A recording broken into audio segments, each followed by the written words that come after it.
Damai sejahtera Allah yang melampaui segala akal, itulah yang memelihara hati dan pikiranmu dalam Kristus Yesus Tuhan kita.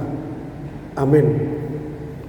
Firman Tuhan yang akan kita dengar dalam merayakan Minggu Advent yang keempat pada hari ini, Minggu 21 Desember 2025, tertulis dalam kitab Injil menurut Lukas pasal 1 ayat yang ke-67 hingga ayat yang ke-79.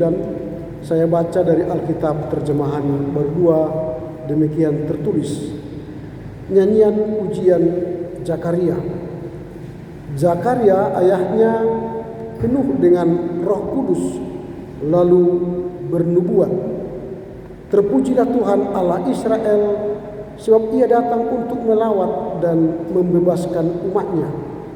Ia menumbuhkan sebuah tanduk keselamatan bagi kita di dalam keturunan Daud, hambanya itu, seperti yang telah difirmankannya sejak purbakala oleh mulut nabi-nabinya yang kudus, untuk menyelamatkan kita dari musuh-musuh kita dan dari tangan semua orang yang membenci kita, untuk menunjukkan rahmat-Nya kepada nenek moyang kita dan mengingat perjanjiannya yang kudus, yaitu sumpah yang diucapkannya kepada Abraham, bapa leluhur kita, bahwa ia mengaruniai kita supaya kita terlepas dari tangan musuh, dapat beribadah kepadanya tanpa takut dalam kekudusan dan kebenaran di hadapannya seumur hidup kita.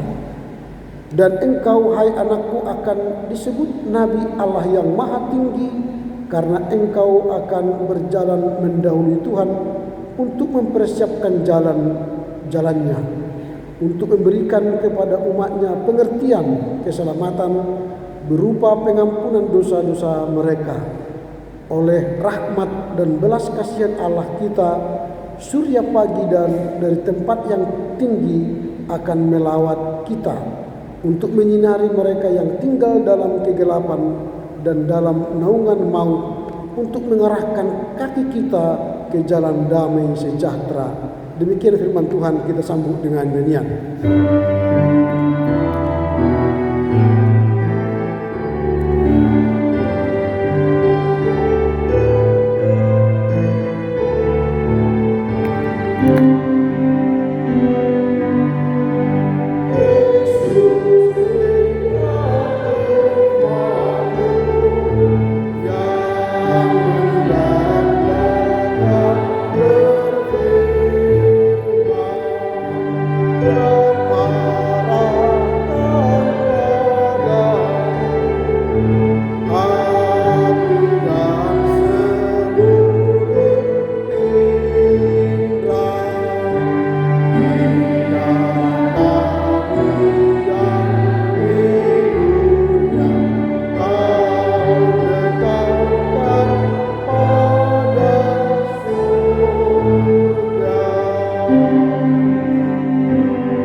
Selamat Advent bagi kita semua. Terpujilah Kristus yang telah menghantar kita pada masa Advent yang keempat. Setelah melewati masa Advent 1, 2, 3, ini Advent yang terakhir untuk memasuki masa Raya Natal. Kita akan masuk pada malam Natal dan ibadah Natal yang akan kita nikmati bersama. Karena itu, silakan mempersiapkan diri untuk merayakan Natal bersama keluarga, bersama gereja, dan bersama sahabat. Kadang kita tidak mempersiapkan diri. Kadang kita mengatakan, wah, ini keadaan musim hujan, sehingga kami tidak bisa datang merayakan Natal. Hujan tidak bisa kita hentikan, tetapi kita bisa mengontrol hujan dengan cara naik taksi, naik Grab, pakai mantel, pakai payung. Itu yang bisa kita lakukan. Hujan tidak bisa kita hentikan, tetapi kita bisa mengontrol hujan dengan cara naik Grab, naik taksi, naik pakai mantel, pakai motor, naik jalan kaki pakai payung. Sehingga hujan tidak bisa menghentikan kita merayakan Natal. Nanti jam 4 sore ada Natal gabungan ama Ina di gereja kita. Kalaupun nanti hujan datang, jangan hentikan ibadah kita. Datanglah beribadah. Datanglah menyembah Tuhan, menikmati raya Natal. Ada orang berkata, "Abang pendeta, kami sudah merayakan Natal berkali-kali." Ya, betul, tidak apa-apa. Sama seperti kita makan dan minum, sekali atau berkali-kali? Berkali-kali. Kalau sekali makan 1 minggu, mati. Maka kita berkali-kali makan supaya hidup. Kalau kita merayakan Natal berkali-kali, itu bukan rugi, tapi itu untung. Karena ada kabar baik yang kita terima dalam raya Natal. Jadi jangan bosan ya. Kalaupun nanti yang terakhir Natal kita kategorial, jangan bosan. Datanglah, panggil sahabat kita, keluarga kita. Ayo nak, ayo tante, ayo bung tulang. Kita nikmati Natal gabungan nanti sore. Nah, itu. Karena itu akan menambah kekuatan iman kita menghadapi persoalan demi persoalan yang akan kita hadapi. Advent yang keempat ini temanya Allah melawat umatnya. Melawat berarti Tuhan datang untuk melihat keadaan kita. Tuhan datang melihat bagaimana pergumulan kita sebagai ayah, ibu, sebagai anak, sebagai pekerja, sebagai karyawan, sebagai usahawan, atau sebagai apapun kita. Tuhan datang melawat. Secara khusus bagi korban banjir di Sumatera Utara, Sumatera Barat, dan Aceh, Tuhan melawat umatnya. Walau mereka tidak bisa merayakan Advent dan Natal seperti kita, tapi hati mereka dikuatkan oleh Tuhan karena Tuhan melawat mereka. Jadi lawatan itu adalah memberi kekuatan iman. Jadi lawatan Tuhan itu menunjukkan Dia hadir nyata di tengah pergumulan umatnya. Karena itu kita akan melihat beberapa catatan penting dari tema Allah melawat umatnya. Yang pertama, kunjungan Allah membawa keselamatan. Kalau kita baca ayat yang ke-68 sampai 71, kita akan menemukan bagaimana Allah melawat kita, tidak hanya datang, tapi Dia membawa keselamatan. Jadi kalau kita misalnya melawat orang yang sakit di rumah sakit, tidak hanya datang dengan hampa, tapi kita bawa doa permohonan. Sehingga orang yang sakit diteguhkan imannya, dikuatkan harapannya, sehingga beroleh kesembuhan.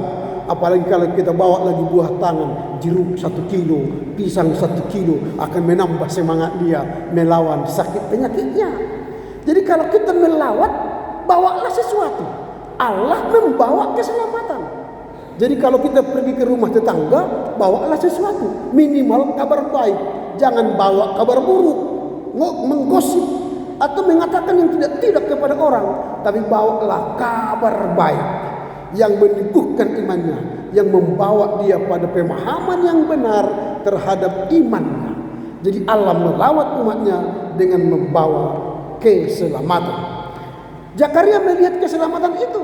Itulah makanya dia berkata, "Terpujilah Tuhan Allah Israel, sebab Ia datang untuk melawat dan membebaskan umatnya. Ia menumbuhkan sebuah tanduk keselamatan bagi kita di dalam keturunan Daud hambanya." Jadi sudah hilang harapan untuk kedatangan Sang Mesias, tetapi Zakaria menumbuhkan harapan baru dengan mengatakan akan tumbuh sebuah tanduk dari keturunan Daud hambanya. Itulah keselamatan. Ini yang kita lihat, kunjungan Allah bukan hanya terjadi di zaman Zakaria, tetapi juga terjadi di zaman kita. Allah datang melalui kelahiran anaknya di Bethlehem. Jadi Allah yang tidak kita lihat ribuan tahun itu, maka Dia menjelma, inkarnasi menjadi manusia, supaya kita bisa melihat Allah yang tak terlihat.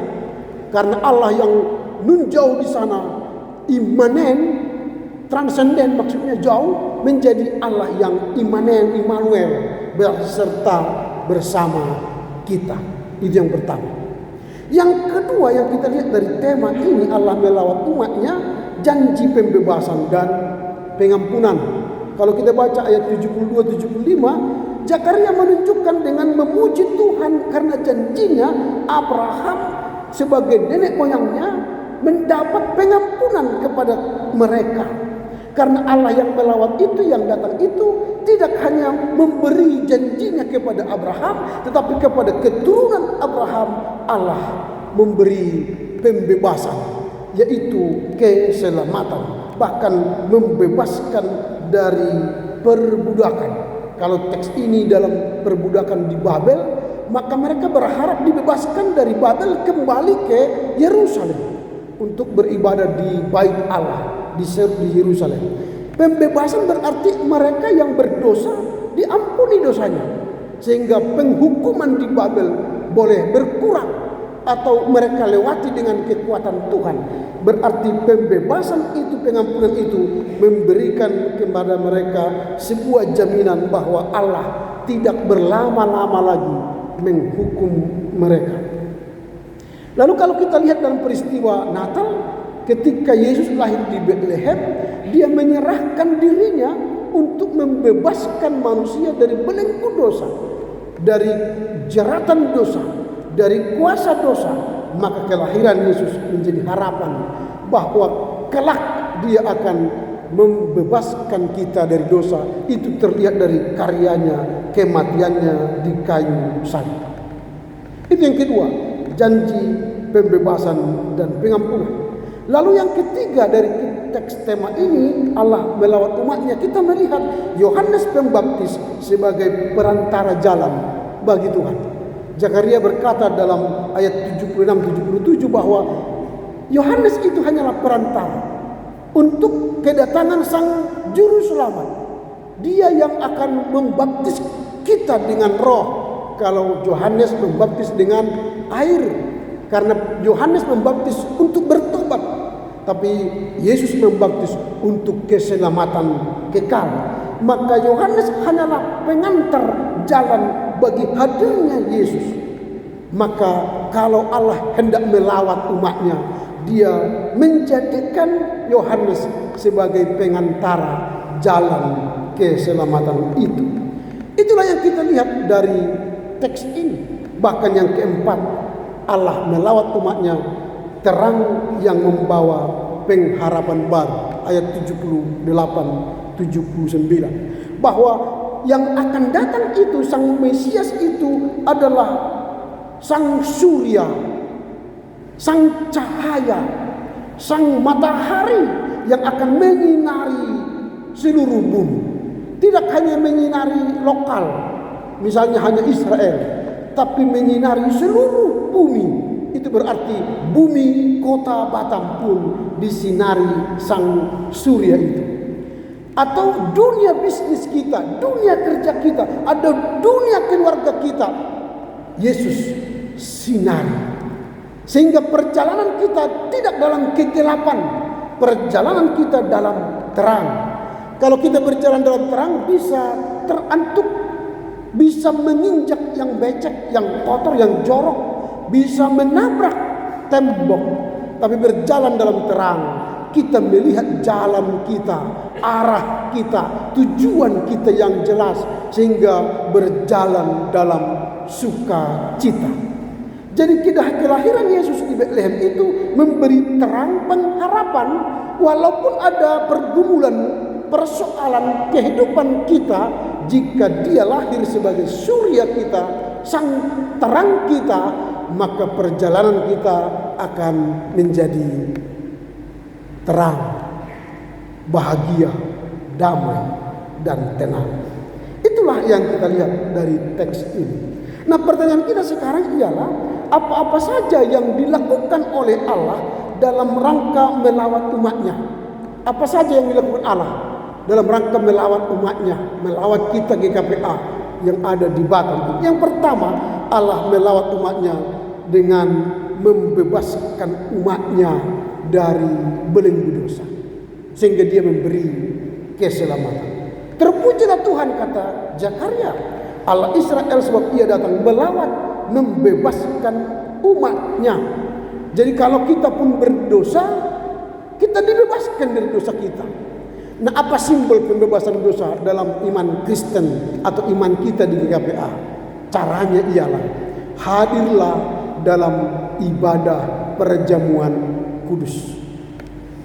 Orang yang merasa berdosa, orang yang merasa pergumulannya berat, orang yang terikat oleh jerat-jerat dosa, bebaskanlah dirimu dari semua jerat dosa itu melalui perjamuan kudus. Maka tanggal 25 Desember kita akan melakukan perayaan perjamuan kudus. Datanglah. Jangan katakan, hamu madisiak kana badiai, kalianlah yang kudus-kudus itu perjamuan kudus. Kalau aku berdosa ini, tak usah. Terbalik itu. Orang kudus tidak perlu perjamuan kudus. Orang yang sehat tidak perlu dokter. Tapi orang yang berdosa butuh keselamatan, pembebasan dari dosa. Orang yang sakit butuh tabib, dokter. Maka orang yang berdosa berbeban berat, datanglah supaya engkau dibebaskan Tuhan dosamu, supaya perjalananmu ringan karena Tuhan telah mengangkat dosa-dosa kita. Maka ketika kita menerima roti dan anggur, roti itu, di dalam roti itu Yesus benar-benar hadir. Untuk apa? Ketika kita sudah makan, tubuh kita menjadi kuat, pundak kita kuat menjalani pergumulan demi pergumulan. Kita tidak mudah goyah, tidak mudah kalah dalam menghadapi perjalanan hidup kita. Lalu ketika kita meminum anggur, di dalamnya ada darah Kristus. Maka ketika kita meminum anggur itu, darah Kristus mengalir di tubuhmu. Untuk apa? Menyucikan darah kita, supaya jangan darah kotor, supaya jangan darah kolesterol, supaya jangan darah tinggi, tapi jadi darah yang murni, suci. Maka kita terhindar dari sakit penyakit, terhindar dari stres, terhindar dari stroke, terhindar dari macam-macam penyakit. Jadi jangan tunda, jangan tolak kehadiran Kristus dalam perjamuan kudus, membebaskan kita dari kungkungan dosa. Maka rame-ramailah, undanglah sahabat kita, keluarga kita untuk menikmati perjamuan kudus. Ada jam 8, ada jam 10. Mari ramaikan supaya kita menjadi orang-orang kudus. Hanya kepada orang kuduslah berkat Allah tercurah. Itu yang pertama, Allah melawat umatnya dengan membebaskan umatnya. Yang kedua, cara Allah dalam melawat umatnya ialah dengan menumbuhkan sebuah tanduk keselamatan. Jadi di tengah kebuntuan hidup ada jalan keluar. Di tengah pergumulan mereka di tanah Babel yang tidak ada lagi harapan Mesias, tanduk Isai akan menumbuhkan jalan keselamatan. Dari keturunan Daud hambanya lahirlah Yesus di Betlehem.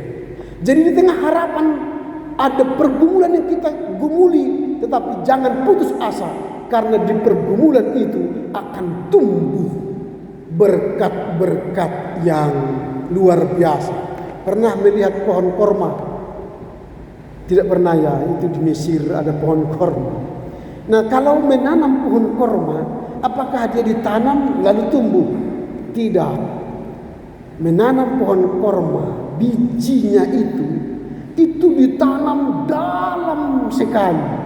Lalu setelah ditanam dalam, itu ditekan berkali-kali sampai padat, bahkan ditindih dengan bebatuan. Mengapa?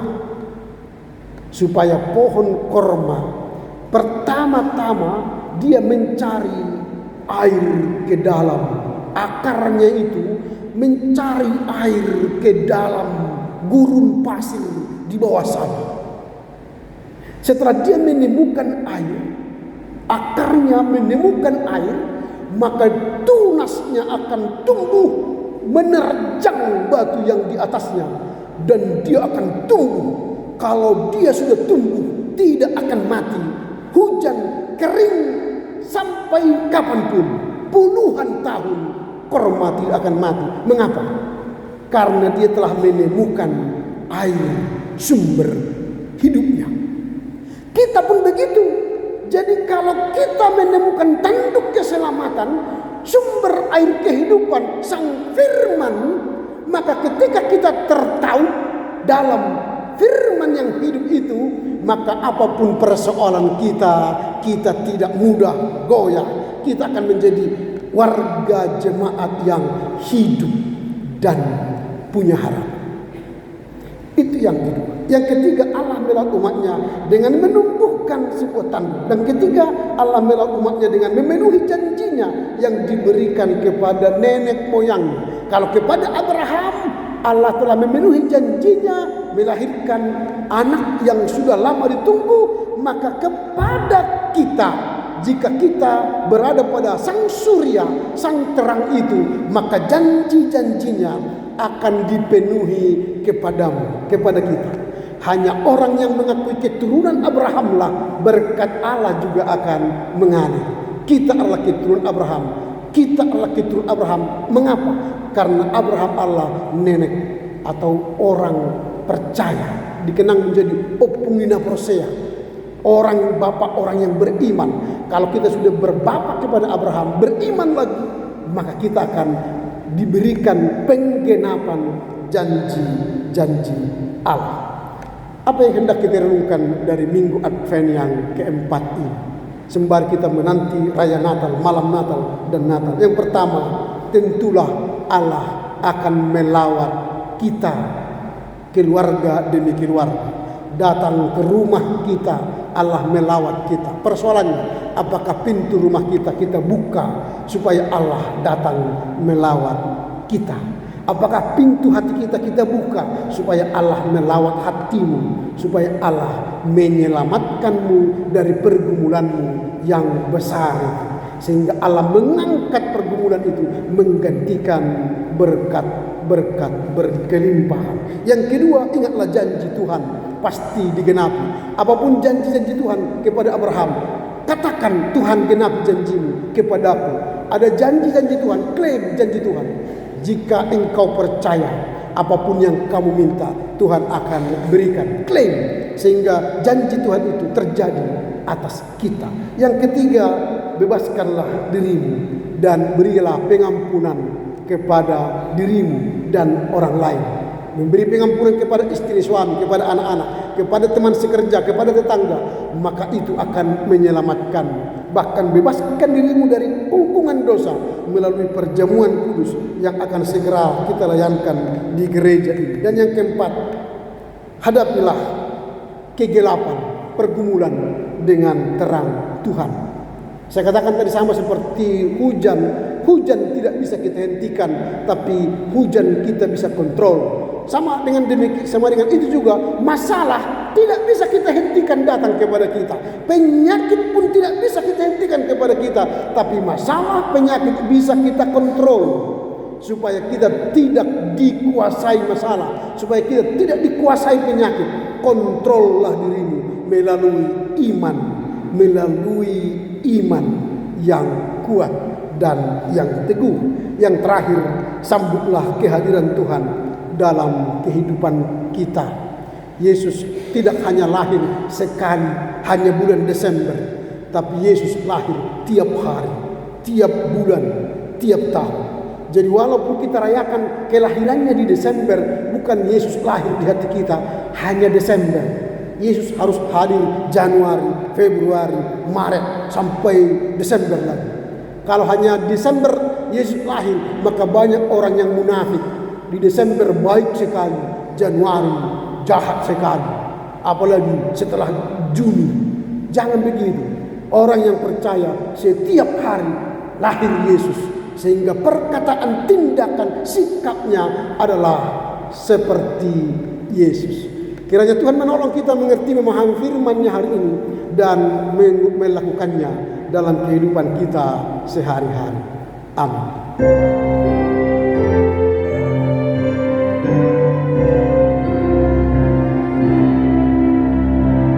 Amin, amin.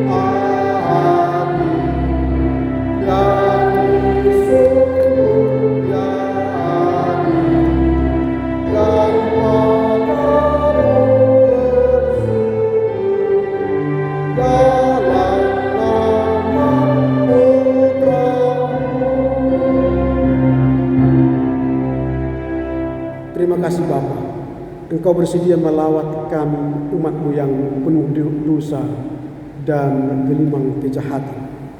Terima kasih Bapa atas lawatan-Mu membawa keselamatan, membebaskan kami dari jerat dosa dan mengampuni kami dan memberi janji-Mu tergenap. Mampukan kami untuk memahami firman-Mu dengan benar dan mengimaninya bahwa Tuhan akan melawat kami. Kiranya Tuhan memampukan kami membuka pintu rumah kami, pintu hati kami, supaya Tuhan yang menjadi Raja terang surya dalam kehidupan kami, sehingga jalan kami menjadi jalan kebenaran dan keselamatan. Terpujilah Engkau Bapa, mampukan kami mengerti memahami firman-Mu serta melakukannya dalam kehidupan kami sehari-hari. Amin.